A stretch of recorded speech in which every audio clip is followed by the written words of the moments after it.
My fiance's ex just needed closure. Then he texted her. Last night was amazing. I always knew we'd end up back together. She scoffed and said, he's just being dramatic. It was a one-time thing. So I played along. This morning she opened her closet and screamed. Now she's blowing up my phone. You ever have that gut feeling that something's off, that little voice in the back of your head telling you something isn't right, but you ignore it because, hey, you're in love, and love makes you an absolute idiot sometimes. That was me, Mark, the idiot. Jenny, my fiancée of 3 years, had me wrapped around her finger. She was charming, fun, and honestly, a little too good at getting away with things. And I should have seen the red flags way earlier. But it wasn't until one stupid text message that I finally woke up. It started on a random Tuesday night. Jenny and I were at home lounging on the couch when she casually mentioned that her ex had reached out. Guess who just texted me? Who? Ryan. Ryan, the ex-boyfriend who cheated on her, broke her heart, and then ghosted her for 2 years.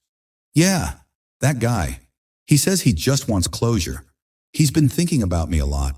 I raised an eyebrow. And, she shrugged, I mean, I could meet up with him just to finally shut the door on that chapter, you know? I stared at her for a second and said, I don't love that idea. Oh, come on, Mark. It's not a big deal. I just want to be nice. And like a moron, I let her convince me. That night, Jenny left to meet Ryan. She said it'd be a quick chat. I tried not to think about it. I played video games, scrolled on my phone, tried to be the chill, understanding fiancé. Then her phone buzzed on the coffee table. She had forgotten it. I glanced at the screen, not meaning to pry, but then I saw the message from Ryan, and my stomach dropped. Last night was amazing. I always knew we'd end up back together. I just stared at the words, heart pounding, because there was no way to misinterpret that. Jenny got home an hour later, all smiles like nothing had happened. I held up her phone. Explain this. She glanced at the screen and laughed. Oh my God, Mark. He's being dramatic. I blinked. So what happened last night? Nothing serious. He just got emotional. We had a drink, talked, and he got all nostalgic. It was a one-time thing. It meant nothing. She said it so casually, like she was talking about bad weather, like I was being ridiculous for even questioning it. You're not going to overreact over one stupid text, are you? I looked at her, really looked at her. She wasn't even sorry. She wasn't trying to deny it. She was just trying to make me feel stupid for caring, and that's when I decided I wasn't going to yell. I wasn't going to argue. I wasn't even going to confront her again. I was going to ruin her. I spent the next 2 days acting completely normal. I still kissed Jenny goodbye when she left for work. I still listened to her meaningless stories about her coworkers. I still responded casually to her text because she thought she had gotten away with it. She thought I had bought her excuse. She thought I was just going to suck it up and move on. She had no idea. Jenny had no idea that while she was out running errands, I was removing every single trace of myself from the apartment. All my clothes gone. My gaming setup packed. My books, my records, my personal stuff, not a single thing left. And the best part, I did it so gradually. She never even noticed because I didn't just wipe the place clean. I left behind only the most useless, confusing things possible. An empty shoebox labeled Your Dignity, one single sock in the middle of the living room, a framed screenshot of Ryan's text message neatly placed on her nightstand. Petty? Absolutely. But deserved? More than anything. Oh, and the wedding. Canceled. The venue. Refunded. The florist. Canceled. Her dream dress. Listed on eBay. And just for fun, I left one single RSVP card on the kitchen counter. Mark declined due to cheating. Now for the real masterpiece, Jenny was so confident, so self-absorbed, she never even noticed whose name was on the lease. Mine, which meant the apartment. Technically, it was mine too. So I did what any reasonable betrayed fiancé would do. I listed it for rent and I found a new tenant. His name, Greg, a super nice dude, works from home, really into yoga. And most importantly, he moved in the same morning Jenny's world collapsed. I was sitting at a diner across town, enjoying a plate of pancakes when my phone buzzed. Greg. I already knew what this was about. I picked up my coffee, leaned back, and answered. Dude, she just woke up. And then he told me everything. According to Greg, Jenny had woken up thinking it was just another morning. She stretched, checked her phone, and probably expected a good morning. Babe text from me. Instead, she got nothing. And then she noticed the bed was empty. No mark, no sound of the shower running, no sign that I had ever been there. She must have brushed it off at first, assuming I was in the kitchen or had stepped out for coffee. But when she opened her closet, she screamed. Because the closet completely empty. No clothes, no shoes, no purses, just one single bridesmaid dress, a framed screenshot of Ryan's text, and an empty shoebox labeled "Your Dignity." She froze. Then panic set in. Greg told me that she tore through the apartment like a mad woman. Bathroom, empty. Kitchen, no signs of me. Gaming setup, gone. My books, records, and clothes, not a single thing left. Then she saw it on the fridge. The RSVP card declined due to cheating. That's when she started hyperventilating. She grabbed her phone, tried to call me. First ring declined, second call blocked. She tried texting. "Mark, what the heck is going on? Where is all your stuff?" "Mark, answer me." Nothing. That's when she completely lost it. And right on to you, Greg walked in. Jenny whipped around at the sound of the door unlocking. Greg stepped in holding a smoothie and a yoga mat. "Oh, hey, you must be Jenny. Jenny, who the F are you?" Greg, unfazed, set his smoothie down and smiled. "I'm Greg. Your ex said I could move in today." Jenny's entire face drained of color. "Move in? This is my place." Greg shrugged and pulled out a signed lease. "Actually, it's mine now."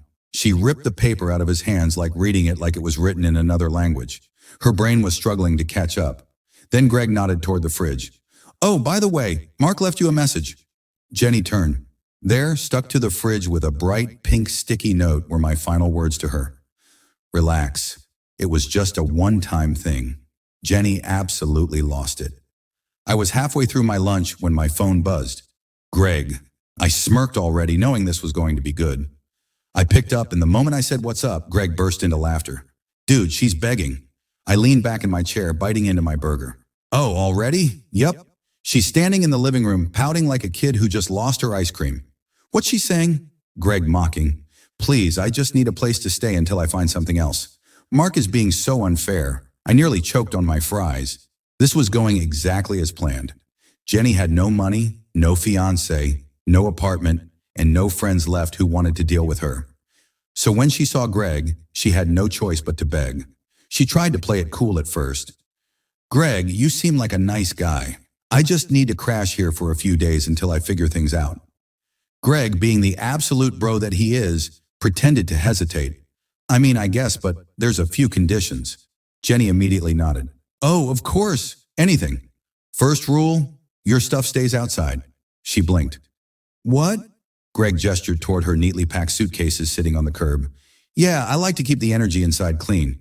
You can bring in, like, one outfit at a time, but the rest stays out there." Jenny's jaw dropped, but she was so desperate she nodded. "Okay," Greg smirked. "Cool, cool. Oh, and you're going to have to sleep on an air mattress. I'm planning to redecorate your old room." Jenny looked like she wanted to strangle him, but she held it in and agreed. And just like that, she had officially become a guest in her own damn apartment. Greg kept me updated constantly.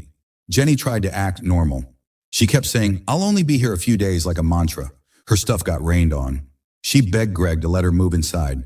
Greg, "Sorry, I like the fresh air." Day 5. Greg started having people over, loud, fun, yoga-loving people. Day 7. Jenny snapped. Dude, she just screamed into a pillow for like 20 seconds. I laughed so hard I nearly dropped my phone. She was breaking. And Greg, he wasn't even being mean. He kept blasting meditation music at sunrise. He turned the kitchen into a % vegan zone. He invited people over for bonding activities, which were just long, silent group meditations. Jenny hated every second of it, but she couldn't do anything, because technically Greg was just being a great roommate. By the end of the second week, Jenny had officially had enough. Greg texted me. She just stormed out, went full dramatic. "I can't live like this," meltdown. I smirked. Where'd she go? Friend's house. Heard her on the phone begging for a couch to crash on. I leaned back, exhaling pure satisfaction. Jenny had officially lost everything. Fiancé gone. Apartment, not hers. Social life, destroyed. Wedding, canceled. Backup plan, a friend's lumpy couch. And the best part, I never had to raise my voice. I just let her destroy herself. I was sitting on my couch, fully moved into my new apartment, when my phone buzzed. Jenny. For the first time in weeks, she had finally swallowed her pride and reached out. I let it sit for a moment, watching the message preview on my screen. Mark, I know you hate me, but can we talk? I exhaled through my nose, shaking my head. She wasn't sorry. She was just out of options. But I was feeling generous. So I did something I hadn't done since the night she tried to gaslight me about Ryan's text. I unblocked and called her. She picked up immediately. Mark? She sounded broken. Not in a, I regret hurting you way. More like a, my life is a dumpster fire, and I want you to fix it way. Silence. Then she exhaled dramatically like she was preparing for an Oscar-worthy speech. Look, I know I messed up. I was stupid. Okay? But I think I cut her off. Number, you weren't stupid. You were selfish. There's a difference. She went quiet. I continued. You lied to my face. You tried to make me feel crazy. You thought I was going to sit there and take it. She let out a shaky breath. I didn't think you'd go this far. I didn't think you'd just throw everything away. I actually laughed. I threw it away. Jenny, you blew up your entire life over an ex who didn't even want you back. Her breath hitched. Bullseye. Mark, please. We had a life together. We can fix this. I shook my head. No, Jenny. You had a life. I had a bad investment, and I just cut my losses. Silence. She sniffled. I don't have anywhere to go. There it was. Not I love you, not I regret it, not I was wrong, just pure self-interest. I exhaled, sitting up. You made your choices, Jenny, and now you get to live with them. And then I hung up, blocked her number, and for the first time in years, I felt free. Jenny spent the next few months couch surfing with reluctant friends. Greg turned the apartment into a full-time yoga retreat. I moved on, upgraded my life, and never looked back. And Jenny, she had to wake up every day knowing that she played herself. And that was the best revenge of all.